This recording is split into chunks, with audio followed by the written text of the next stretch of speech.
Hello friends, कैसे हैं आप सब। आप सभी का आपके अपनी YouTube channel sociology with Sangeeta में मैं संगीता स्वागत करती हूं। और इस चैनल के माध्यम से हम लोग सोशियोलॉजी के कम्पिटिटिव एग्जाम की प्रिपरेशन करते हैं। अभी जो हमारे क्लासेस चल रहे हैं उसमें हम लोग झारखंड लेडीज सुपरवाइज़र का सिलेबस को कवर कर रहे हैं। तो हम लोगों ने सामाजिक समूह के संदर्भ में देखा था। तो सामाजिक समूह जो प्रक्रिया है ये सामाजिक अंतरक्रियावाद के अंतर्गत आती है। तो इससे रिलेटेड इसके अंदर फिर आपको बहुत सारे टॉपिक्स देखने को मिलेंगे। जैसे हम लोगों ने सामाजिक संरचना देखा, सामाजिक समूह देखा, उसके बाद सामाजिक अंतरक्रिया देखा। आज का जो हमारा टॉपिक है इसमें हम लोग सामाजिक समूह के अंतर्गत संदर्भ समूह को देखेंगे। तो चलिए क्लास को स्टार्ट करते हैं। क्लास आपको अगर हेल्पफुल लगे तो जरूर इसे लाइक कीजिए, अपने दोस्तों के बीच शेयर कीजिए और मेरे चैनल पर नए हो तो प्लीज़ सब्सक्राइब करना ना भूलिए। तो हम लोग क्या पढ़ रहे हैं, सामाजिक समूह। ठीक है, इसके अंतर्गत हम लोग संदर्भ समूह से रिलेटेड क्वेश्चन को देखेंगे। तो हमारा सबसे पहला क्वेश्चन है कि संदर्भ समूह की अवधारणा सर्वप्रथम प्रस्तुत की गई थी किनके द्वारा। क्या बोला जा रहा है, संदर्भ समूह की अवधारणा। तो ये प्रस्तुत की गई थी हाइमन जी के द्वारा और ये आपका पीजीटी 2005 के क्वेश्चन में पूछी गई है। हम लोग इसका डिटेल्स देखते हैं कि संदर्भ समूह की अवधारणा हर्बर्ट हाइमन ने 1942 में अपनी पुस्तक साइकोलॉजी ऑफ स्टेटस में किया था। इसका उन्होंने स्कूल के बच्चों के अध्ययन करने के संदर्भ में किया और इस अध्ययन में उन्होंने पाया कि निम्न वर्ग से आने वाले बच्चों का व्यवहार उच्च वर्ग से आने वाले बच्चों के व्यवहार के अनुरूप व्यवहार नहीं करते, एक ऐसे समूह के अनुरूप व्यवहार कर रहे थे जिनके वे सदस्य नहीं थे। हाइमन के अनुसार उच्च वर्ग वाले बच्चों का समूह निम्न वर्ग के बच्चों के लिए संदर्भ समूह का कार्य कर रहा था। हाइमन के शब्दों में उच्च वर्ग निम्न वर्ग के बच्चों के लिए संदर्भ समूह हुआ। हाइमन के पश्चात कई मनोवैज्ञानिक जैसे मुजफ्फर शरीफ, न्यूकॉम्ब ने संदर्भ समूह का प्रयोग किया था, परंतु इसकी जो समाजशास्त्रीय व्याख्या है वो आर.के. मर्टन जी के द्वारा की गई। मैंने जैसे आपको मॉर्निंग की क्लास में ही बताया था कि संदर्भ समूह मतलब जिसका कि हम लोग सदस्य बनने की इच्छा रखते हैं। नेक्स्ट क्वेश्चन है कि संदर्भ समूह की अवधारणा से सबसे पहले किसने परिचय कराया था, हाइमन, मर्टन, श्रीनिवास या कूले। तो इसका राइट आंसर हो जाएगा हाइमन महोदय ने। प्रीवियस क्वेश्चन में ही हम लोगों ने इसको देख लिया डिटेल्स में। हमारा नेक्स्ट क्वेश्चन है कि निम्नलिखित में से संदर्भ समूह शब्द का प्रयोग सर्वप्रथम किसने किया था। तो संदर्भ समूह का शब्द का प्रयोग सर्वप्रथम हाइमन ने किया था। ठीक है, किसने प्रयोग किया था, हाइमन महोदय ने। हमारा नेक्स्ट क्वेश्चन है, क्वेश्चन नंबर 4 देखा जा रहा है कि संदर्भ समूह व्यवहार का विस्तृत सैद्धांतिक विश्लेषण किसने प्रस्तुत किया था। संदर्भ समूह व्यवहार का विस्तृत रूप में सैद्धांतिक विश्लेषण किनके द्वारा प्रयोग किया गया, R K. Merton, P V. Young, C H. Cooley या हाइमन। तो देखिए हाइमन महोदय और आर.के. मर्टन जी ने संदर्भ समूह व्यवहार का विस्तृत सैद्धांतिक विश्लेषण इन लोगों के द्वारा प्रस्तुत किया गया। हमारा नेक्स्ट क्वेश्चन की तरफ हम लोग बढ़ते हैं। ये सभी अब प्रीवियस ईयर के क्वेश्चन में पूछे गए हैं। नेक्स्ट क्वेश्चन है कि निम्नलिखित में से कौन सा कथन सही है। तो यहाँ पे आपके 4 कथन दिए गए हैं, इसमें से आपको सही कथन को चूज करना है। तो संदर्भ समूह एक समूह है जिसका कभी कभी उल्लेख किया जाता है, ये नहीं होगा। संदर्भ समूह एक समूह है जिसका एक व्यक्ति सदस्य होता है, नहीं, बनने की वो इच्छा रखता है। संदर्भ समूह एक ऐसा समूह होता है जिसका लोग अपना और अपने व्यवहार का मूल्यांकन करते समय उल्लेख करते हैं। ये सही आंसर इसका हो जाएगा, ये सही कथन हम बोल सकते हैं, इसका सही कथन हो जाएगा। हमारे नेक्स्ट क्वेश्चन की तरफ हम लोग आगे बढ़ते हैं।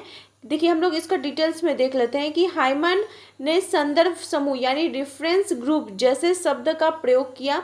इसे संदर्भ समूह इसलिए कहा जाता है क्योंकि ये समूह किसी व्यक्ति के समक्ष ऐसा संदर्भ प्रस्तुत करते हैं जिसके आधार पर वह व्यक्ति न सिर्फ अपना एवं अपनी स्थिति का मूल्यांकन करता है बल्कि दूसरों की हैसियत का भी मूल्यांकन करता है। नेक्स्ट क्वेश्चन है कि निम्नांकित में से कौन सा कथन संदर्भ समूह का अर्थबोध कराता है। तो संदर्भ समूह का जो अर्थबोध कराता है वो है एक समूह जो दूसरे समूह के तौर तरीकों और जीवन शैली का अनुकरण करते हो, ये संदर्भ समूह का अर्थबोध कराते हैं। तो इसको हम लोग डिटेल्स में देखते हैं। तो एक समूह के सदस्य जो होते हैं वो दूसरे समूह का अर्थबोध कराते हैं। नेक्स्ट क्वेश्चन है कि सकारात्मक एवं नकारात्मक संदर्भ समूह के बीच अंतर किसने प्रस्तुत किया है। सकारात्मक एवं नकारात्मक समूह के बीच अंतर मर्टन महोदय ने प्रस्तुत किया है। देखिए, मर्टन महोदय का एक और इम्पॉर्टेंट थ्योरी है, वो है आपका मिडिल रेंज थ्योरी। मतलब इसमें मध्य स्तरीय स्थापित संबंध को उन्होंने स्थापित किया है और इसके आधार पर उन्होंने इसकी अवधारणा को प्रतिपादित किया है। किसी व्यक्ति का सकारात्मक संदर्भ समूह वह समूह है जिसके प्रचलित नियम, कानून, मूल्य आदि को वो सही मानता है, उसके अनुरूप अपने व्यक्तित्व को ढालने की कोशिश करता है। संदर्भ समूह जो होता है वह किसी व्यक्ति के लिए इतना प्रचलित नियम, कानून व मूल्य का वह न सिर्फ अस्वीकार करता है बल्कि प्राय उस समूह के प्रचलित नियमों एवं मूल्यों के विपरीत नियमों के अनुसार वो उसको पालन करता है। हमारा नेक्स्ट क्वेश्चन है कि संदर्भ समूह को सकारात्मक तथा नकारात्मक संदर्भ समूह में किनके द्वारा वर्णन किया गया है। तो हम लोगों ने प्रीवियस क्वेश्चन में ही देखा, इसका राइट आंसर हो जाएगा मर्टन महोदय ने। ये सारे क्वेश्चन आपके एग्जाम्स के लिए बहुत ही ज़्यादा इंपॉर्टेंट हो जाते हैं क्योंकि इसी प्रकार के क्वेश्चन जो है वो एग्जाम में पूछे जाएंगे।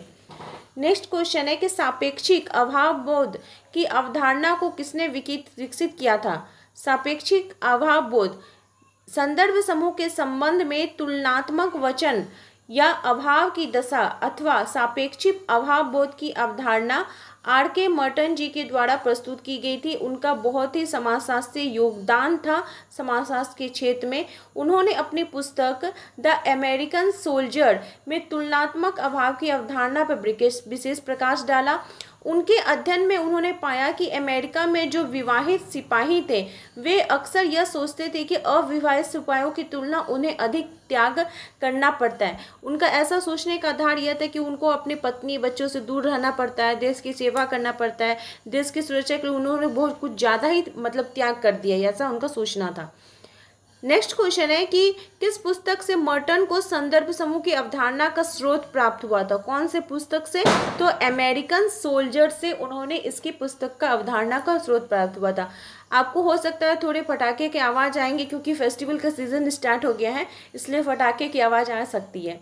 नेक्स्ट क्वेश्चन है कि संदर्भ समूह व्यवहार के मुख्य आधार का निर्माण किससे होता है। ईर्ष्या से, तुलना से, तुलनात्मक अभावबोध से या उपयुक्त में से कोई नहीं। तो संदर्भ समूह व्यवहार का जो मुख्य आधार है वो हो जाएगा तुलनात्मक व्यवहार के रूप में। सापेक्ष वंचना आधार है। सापेक्ष वंचना किसको कहा जाता है? तो यहाँ पे आपके 4 ऑप्शन दिए गए हैं। तो सापेक्ष वंचना बोला जाता है संदर्भ समूह सिद्धांत का, ठीक है, यानी रेफरेंस ग्रुप को बोला जाता है सापेक्ष वंचना। सापेक्ष वंचना से तात्पर्य ऐसी वंचना से है जिसमें एक व्यक्ति दूसरे व्यक्ति या व्यक्तियों की तुलना में कुछ अभाव का अनुभव करता है, तब सापेक्ष वंचना आती है।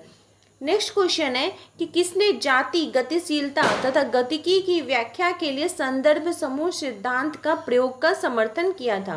किसने इसका समर्थन किया था? तो इसका राइट आंसर हो जाएगा Y.V. दामले ने जाति की गतिशीलता की व्याख्या के लिए संदर्भ समूह के प्रयोग पर उन्होंने जोर दिया था।